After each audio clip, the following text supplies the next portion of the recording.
Hello everyone, मैं प्रवीण विजयवर्गीय आप सभी का स्वागत करता हूँ physics class by Praveen sir में। तो जो एच सी वर्मा सर की बुक है उसके सेमीकंडक्टर की जो प्रॉब्लम्स हैं उसको मैं सॉल्व कर रहा हूँ। और मैं अभी ये जो क्वेश्चन आपके सामने ये ऑब्जेक्टिव 1 का क्वेश्चन नंबर 8 है। तो अगर आपने इससे पहले के क्वेश्चंस का सोल्यूशन नहीं देखा है then please go there and watch them first. Okay, तो देखिए क्वेश्चन नंबर 8 ऑब्जेक्टिव 1 जो कि एक सिंगल चॉइस वाला क्वेश्चन है। ये कह रहा है कि the drift current in a PN junction.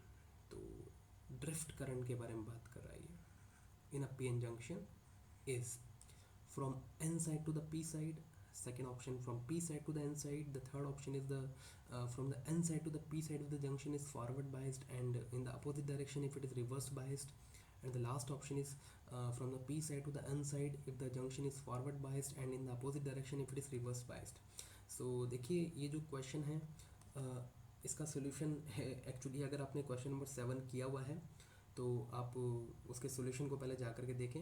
तो जो क्वेश्चन नंबर 7 मैंने सॉल्व किया हुआ है ये बिल्कुल अगर आपको वो सॉल्यूशन समझ में आ गया तो आप इस क्वेश्चन के आंसर को इजीली कर सकते हैं। नॉट ओनली दिस क्वेश्चन, इसके आगे आने वाले जो क्वेश्चन नंबर 9 और 10 है उनको भी आप इजीली सॉल्व कर सकते हैं। ओके, तो मैं यहाँ पर जल्दी से इसको ख़त्म करता हूँ। पी एन जंक्शन ये रहा आपका,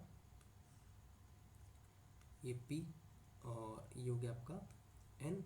ठीक है, ये हो गया आपका depletion layer.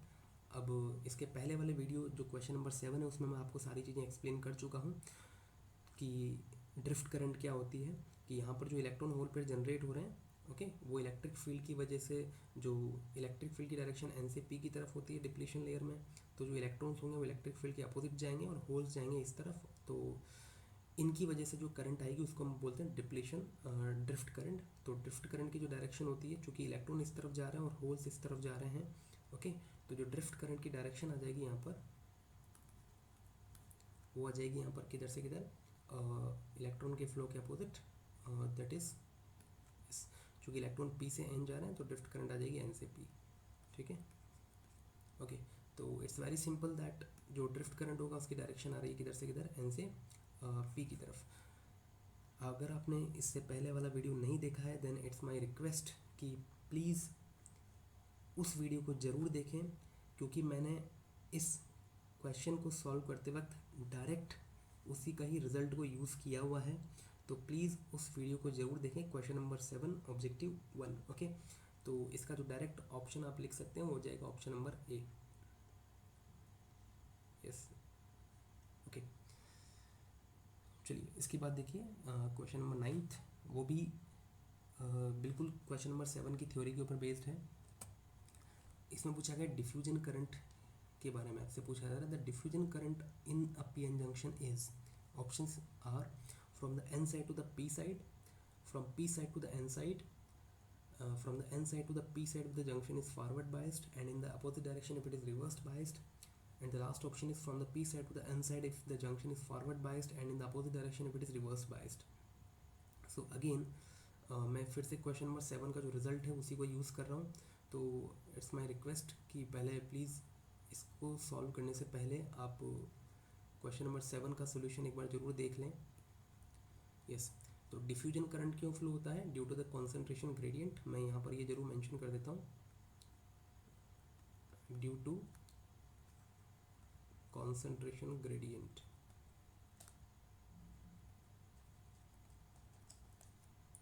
Between P side and N side okay okay. तो पी साइड से होल्स डिफ्यूज होते हैं किस तरफ? एन साइड की तरफ, और एन साइड से जो मेजॉरिटी करियर्स हैं वो डिफ्यूज होते हैं किस तरफ? पी की तरफ, due to the concentration gradient. और इस वजह से जो करंट फ्लो होता है उसको हम बोलते हैं डिफ्यूजन करंट। और इस डिफ्यूजन करंट की जो डायरेक्शन होती है जैसा कि आप लोग देख सकते हैं यहाँ से, इलेक्ट्रॉन चूँकि एन से पी जा रहे हैं ओके इधर से इधर, तो जो इलेक्ट्रॉन के फ्लो के अपोजिट चूँकि करंट का फ्लो होता है तो पी से एन की तरफ आपके डिफ्यूजन करंट की डायरेक्शन आ जाएगी ओके। तो ये हमेशा इसी डायरेक्शन में फ्लो होता है, चाहे बाइसिंग करें या ना करें कोई फ़र्क नहीं पड़ता, इसकी डायरेक्शन पर कोई फ़र्क नहीं पड़ेगा ओके। सो डिफ्यूजन करंट की जो डायरेक्शन होगी वो हो जाएगी पी से एन साइड में। तो इसका जो करेक्ट ऑप्शन हो जाएगा वो हो जाएगा ऑप्शन नंबर बी। मैं फिर से आपसे रिक्वेस्ट करूँगा कि क्वेश्चन नंबर 7 को अगर आपने नहीं देखा है तो प्लीज़ पहले आप उसको देखें और उसके बाद इस क्वेश्चन को सॉल्व करें। Okay, yes. Same question number 10 भी इसी के ऊपर ही बेस्ड है। तो देखिए क्वेश्चन नंबर 10 क्या कहता है, diffusion current in a PN junction. फिर से डिफ्यूजन करंट के बारे में पूछ रहा है आपसे ये। Diffusion current in a PN junction is greater than the drift current in magnitude if the junction is forward biased, if the junction is reverse biased, if the junction is unbiased, and last one in no case। तो देखिए फिर से मैं question number 7 के result को ही यहाँ पर use करूँगा वापस। तो देखिए ये हो गया आपका पीएन जंक्शन और यहाँ पर हो गया आपका डिप्लेशन लेयर। ओके, तो ड्रिफ्ट करंट चूँकि कॉन्सेंट्रेशन ग्रेडियंट की वजह से फ्लो होता है, तो ड्रिफ्ट करंट चूँकि होल्स इधर से इधर डिफ्यूज होंगे तो जो डिफ्यूजन करंट होगा, डिफ्यूजन करंट की डायरेक्शन आ जाएगी पी से एन की तरफ। और वहीं अगर आप ड्रिफ्ट करंट की डायरेक्शन देखें तो वो एन से पी की तरफ फ्लो होती है। ओके, डिफ्यूजन करंट क्यों फ्लो होता है? Due to the concentration difference. And drift current क्यों फ्लो होता है? जब इलेक्ट्रॉन होल पेयर यहाँ पर जनरेट होंगे डिप्लेशन लेयर में, तो इलेक्ट्रिक फील्ड की वजह से वो होल्स जाएंगे अपोजिट डायरेक्शन में और इलेक्ट्रॉन्स जाएंगे अपोजिट डायरेक्शन में, तो उनकी वजह से जो करंट आएगी उसको हम बोलेंगे ड्रिफ्ट करंट। ठीक है, तो जो नेट करंट होती है किसी भी इंस्टेंट पर वो इन दोनों के डिफरेंस के बराबर ही होती है, drift diffusion minus drift. Just a minute.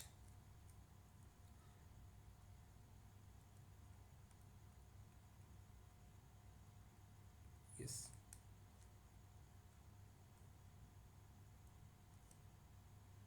तो ये हो जाएगी diffusion current minus drift current. Okay, जब आपने कोई बाइसिंग नहीं की हुई होती है, दैट इज नो बाइसिंग, तो नो बाइसिंग के केस में ड्रिफ्ट करंट और डिफ्यूजन करंट दोनों बराबर होती है। Diffusion is equals to drift and just because of this net current यहाँ पर जीरो होती है। ये क्वेश्चन नंबर 7 का ही रिजल्ट है जो कि मैंने यहाँ पर डायरेक्ट यूज़ किया हुआ है। सॉरी। वहीं अगर आपने फॉरवर्ड बाइसिंग कर दी, फॉरवर्ड बाइसिंग का मतलब क्या होता है कि आपने पी को हाई पोटेंशियल से कनेक्ट कर दिया और एन को लो पोटेंशियल से कनेक्ट कर दिया है। तो इस फॉरवर्ड बाइसिंग की वजह से क्या होता है कि बैरियर की जो हाइट होती है वो घट जाती है और बैरियर की हाइट घटने की वजह से जो डिफ्यूज़न होता है, ओके, वो डिफ्यूजन बढ़ जाता है। मतलब अब ज़्यादा मेजॉरिटी करियर्स एन से पी की तरफ डिफ्यूज़ होंगे और पी से एन की तरफ डिफ्यूज़ होंगे और इस वजह से जो डिफ्यूजन करंट है फॉरवर्ड बाइसिंग में वो बढ़ जाएगा as compare to drift current, and that is why now you will get a net current. ठीक है, ये कब होता है? फॉरवर्ड बाइसिंग में। और यही हमसे पूछा गया था, if diffusion current drift current से ज़्यादा कब होगा, तो इसका सिंपल सा आंसर हो जाएगा if the junction is forward biased. Okay, yes. एक और एडिशनल केस भी अपन देख लेते हैं कि अगर रिवर्स बाइसिंग करेंगे तो क्या होगा। तो देखिए रिवर्स बाइसिंग में क्या होता है कि आप इसको नेगेटिव से कनेक्ट कर देते हैं और इसको आप कनेक्ट कर देते हैं किससे? पॉजिटिव से कनेक्ट कर देते हैं। तो बैरियर की हाइट जो होगी वो और बढ़ जाएगी और बैरियर की हाइट बढ़ने की वजह से अब डिफ्यूजन और कम हो जाएगा और डिफ्यूजन कम होगा इसलिए यहाँ पर जो डिफ्यूजन करंट है वो घट जाएगी as compare to drift current. ठीक है, ड्रिफ्ट करंट पर कोई फ़र्क नहीं पड़ेगा बाइसिंग का, वो केवल टेम्परेचर के ऊपर डिपेंड करती है। तो डिफ्यूजन करंट चूँकि घट रही है as compare to drift current, तो अब आपको फिर से एक नेट करंट मिलेगी, लेकिन अब वो कौन डिसाइड करेगा? ड्रिफ्ट करंट डिसाइड करेगी। ठीक है, वहीं फॉरवर्ड बाइसिंग में कौन डिसाइड करता है? डिफ्यूजन करंट डिसाइड करेगा कि करंट किस तरफ फ्लो होने वाला है। ओके, चलिए, तो आई होप कि ये वीडियो आपको समझ में आया होगा। फिर भी मैं रिक्वेस्ट करूँगा एट द एंड कि आपने अगर इससे पहले क्वेश्चन नंबर 7 का वीडियो नहीं देखा है तो पहले आप उसको देखें, उसके बाद इन तीनों क्वेश्चंस 8, 9 और 10 को सॉल्व करिए। ओके, तो अगर आपको ये वीडियो पसंद आए then please like this video and subscribe my channel. Thank you very much.